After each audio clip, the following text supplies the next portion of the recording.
Let's go to Matthew, who's on the line in Lockport, Illinois. Matthew, you're on the Ken Coleman Show. How's it going today, Ken? I am living the dream, Matthew. What's up?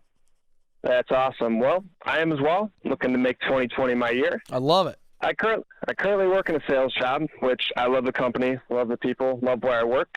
And I actually landed in the position as they were one of my vendors when I owned a business. I owned a business for about 10 years right out of college, and it just wasn't going the way I wanted. So my business partner and I decided to split up. Ended up in this sales job. Again, like where I'm at, like what like where I'm working, like the people I'm working with. My concern is I'm not necessarily in love with sales, A. Right. And B, with the company and the size it is, I'm not sure of what the upward mobility looks like, just because with my experience, it's, my goal to move up if possible. It's just I'm not sure that it's there currently. Okay, great. So I think you got a lot of clarity here, but my question is, what do you want to move up to? Because you're in sales, and we know you don't want to keep doing sales. So what does move up look like? Paint a picture in the future for me where you go, oh, Ken, this is the ladder I want to be on, and I want to climb this direction. What is that? So yeah, right now the next position would be sales manager, and no, I want you to go further. No. You miss it. Go further, man. You just told the whole audience that you don't want to do sales. So my question is, what's the ladder look like for you? Well, I mean, I don't necessarily want to be selling myself, but going back to my business, I actually was a sales manager in part of it because I actually hired reps or interns on college campuses to help sell. At the time was mainly right. I get it. Apparel. Hold on, Matthew. I'm going to push you a little bit more.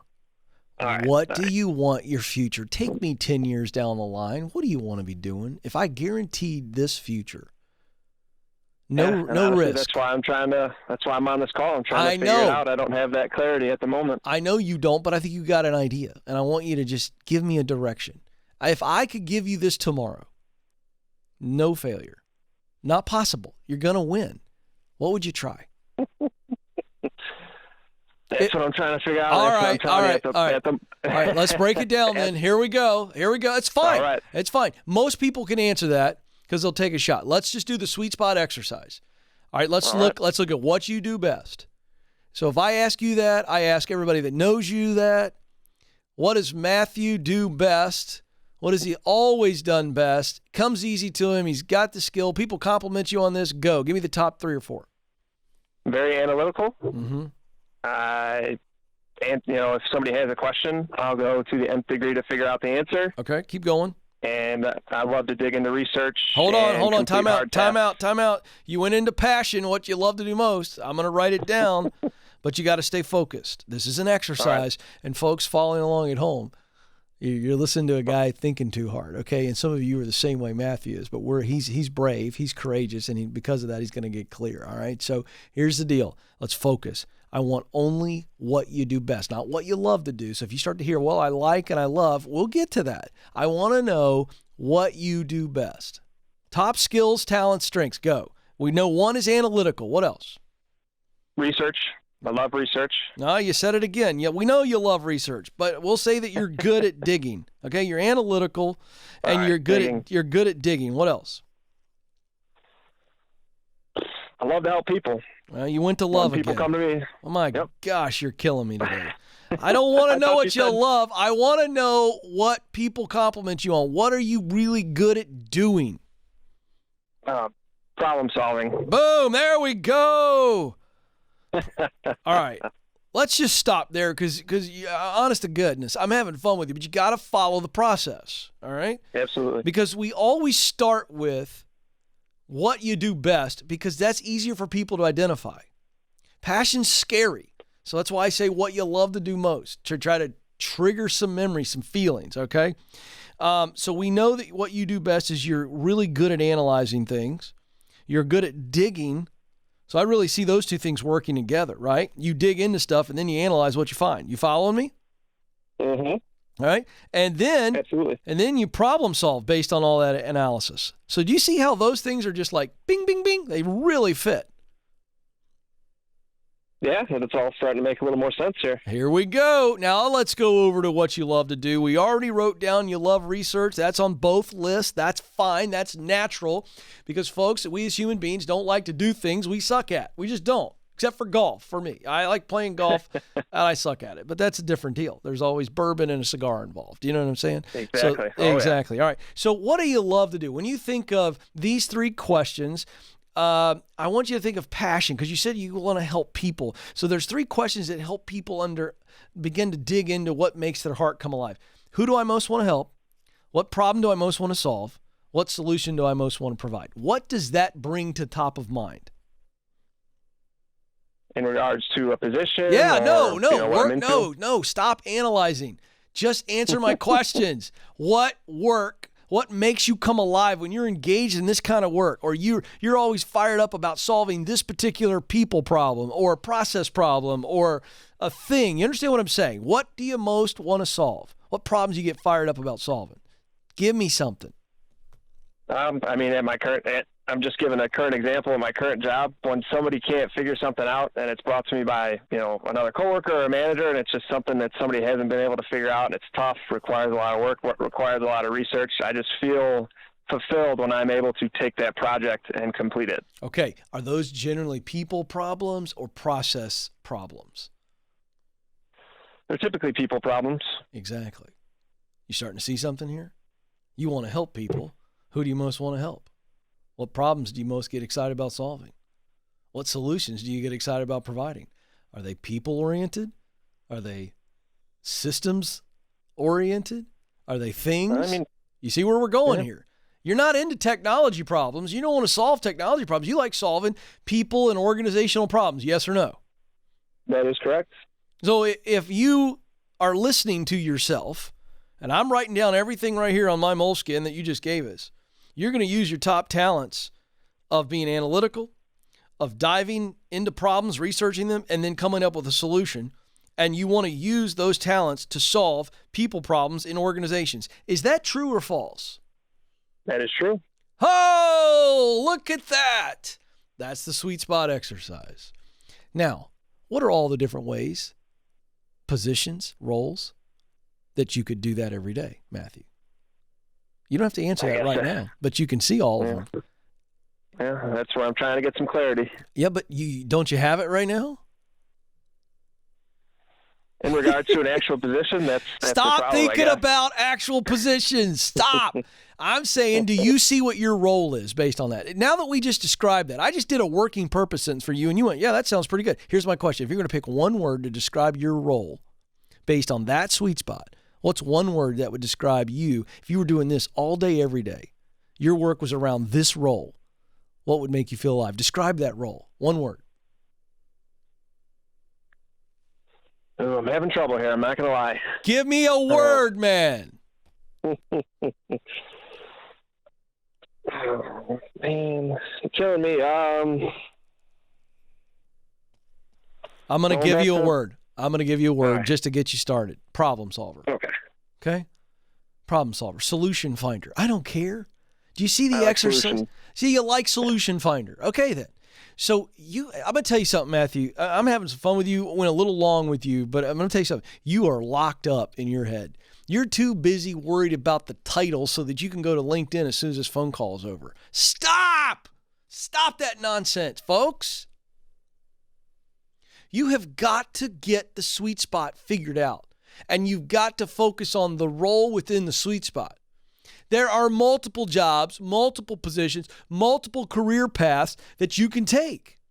And so when you understand that, you stop thinking so much and you start feeling and going, hey, what do I want to do all day, every day? What's that look like? What would make me feel alive when I'm engaged in this kind of work? Matthew's there. He's there. He's just too busy thinking. Start feeling a little bit more. That's what we're talking about here. That's why I don't talk about passion only. That's why I don't talk about talent only. I talk about the sweet spot, the intersection of what you do best, talent, and what you love to do most, passion. That's where we find tremendous meaning and joy. So I would never say follow your passion. No. I wouldn't say follow your talent. No.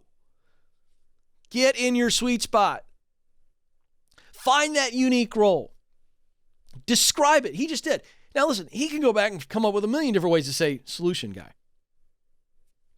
You know, he could. But it resonated with him. But you have got to be okay thinking like you're writing with pencil. Why do I write with pencil? Because I can write something down on this moleskin right here. If I don't like the way it looks, like the way it sounds, I'll erase it.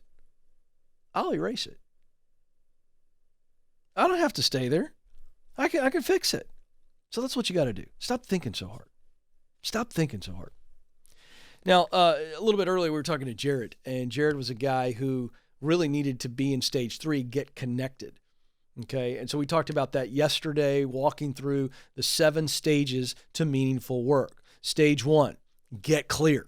This is where you figure out what you do best, what you love to do most. It's the sweet spot exercise we just walked through with Matthew. That leads to stage 2. Once I'm clear on what I want to do, why I want to do it, where I want to do it, and how I can get there, now I'm moving into stage 2, which is get qualified. This is what do I need to learn? What experience do I need to get so that I'm now qualified and I can get in? I can get in the industry, the field. I can get in. I'm now ready. And so while we're getting qualified, we talked about stage 3 yesterday, which is getting connected. Get connected. And that's about using the proximity principle, which says in order to do what I want to do, I've got to be around people that are doing it and in places where it is happening.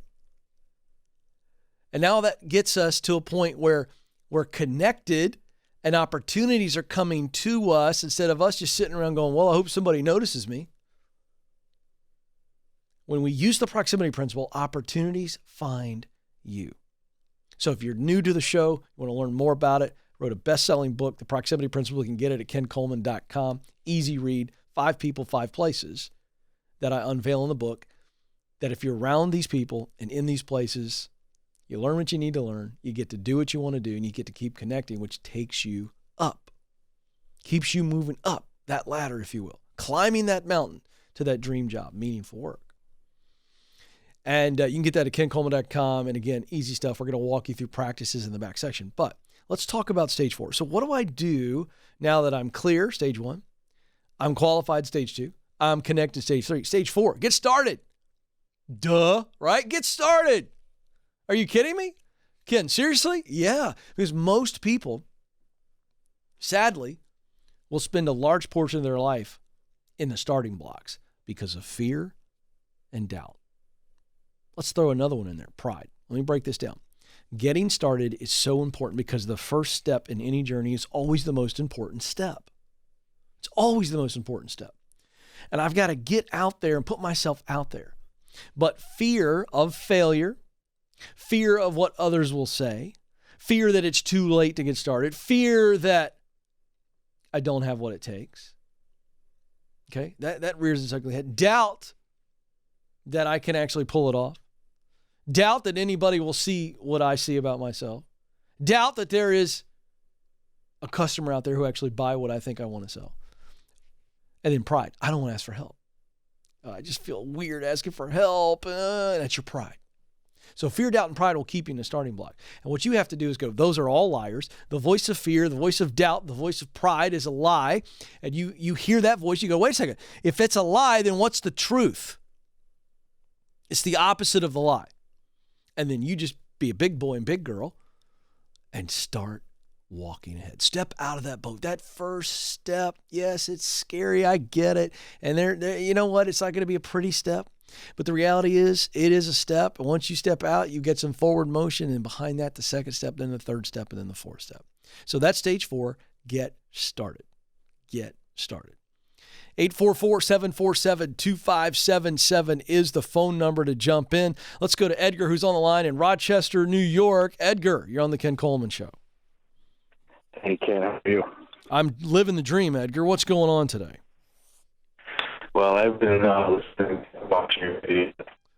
Edgar, let's try that again. You're breaking up really bad. Let's see if we can get that phone close to your mouth and see how that goes. Go ahead. All right, tell you what we're going to do. We got a real bad connection. Edgar, we'll work with you, and we'll get you on a show here. But let's go back to the chat room. This is from Corey. He says, hey, Ken, I'm about to graduate high school and my parents are pushing me to go to college and get a business degree. I'm a musician, and I have no interest in business. What should I do? Yay! I'm so happy that Corey, that you're watching, you submitted this. Oh my gosh. Okay, now here's the deal. Mom and dad know you're a musician. This is not a surprise. They know you love it, okay? They probably know you have no interest in business, but here's what's going on. Mom and dad want you to go to college. That's their first thing they want. They just want you to go to college. Why? Because your mom and dad have been influenced by our culture. They're not bad people. Understand that mom and dad have a pair of glasses on that has been completely colored by society, which has told us for over half a century now, 70, 80 years, has been telling us that the only way to success, or certainly the best surefire way to success, is through college. And so they go, well, everybody else is going to college. We don't want Corey to not go to college. We don't want people to think that we raised a loser. Now, they never say this, but that's what they think. That's a fact. And so understand, Corey, that what's going on is they've got some fear, and they're giving you advice based on their fears. All right, that's number one. Number two, they think the business degree, because of that fear, they think, well, the business thing is a lot safer, and there's a whole lot more jobs that Corey could get if he has the business degree. That's what they think. And the musician route, they know it's tough. They know it's a tough world, and it is. So that's what you need to know their context, so you know they're not against you. They're actually for you, even though their advice feels like they're against you. That's really important that you get that. Now, with that being said, your approach to them has to be very respectful and very clear. You need to be respectful, tell them how you feel, but also show them a plan. Mom and dad, I don't want to go to college. I don't want to get a business degree. I want to be a musician, but I know that that's scary because of this, and this. It's going to take me a while. So I've got a plan to get a full-time job. I'm going to pay for all my stuff. I'm not going to be playing video games in the basement and just trying to gig on Thursday and Friday nights or whatever it is. I've got a plan. I'm going to work the proximity principle, show them the book. I'm going to work it. It's going to take me a long time, but I'm young. I don't have a lot of expenses, and I'm willing to do whatever it takes. I need your support because I want to do music, and I'm going to be fulfilled, and that's what I was put on this earth to do. I do have a plan. I can walk you through the plan. I'll answer questions about the plan, but you better have a plan and show them how you're going to use the proximity principle and what you're going to do in the meantime until you can get to a point where you're self-sustaining by being a professional musician, whatever that is. So that's how you do that. But I love the question. And by the way, if you're a parent and you're listening to this, put yourself in Corey's parents' shoes. Are you doing this to your kid? Are you willing to have that conversation with them? And if you're a young person and you need to have that conversation, that right there is the method. That's how you do it. Because then when you can get mom and dad feeling like, hey, you got a plan, and they're not scared, then they're not going to put all this pressure on you.